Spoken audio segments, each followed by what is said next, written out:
Hello guys, in today's video I'm gonna show you how to turn off personalized ads on your account on X Twitter.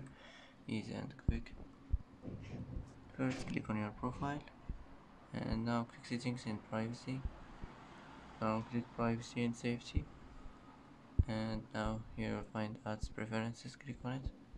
Here you'll find it, personalized ads. Just click on it like this and it will be turned off.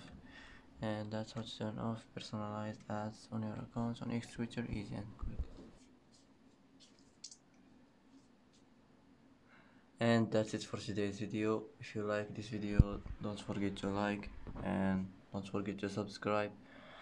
I hope this video is helpful for you, and thanks for watching till the end, and see you in the next video.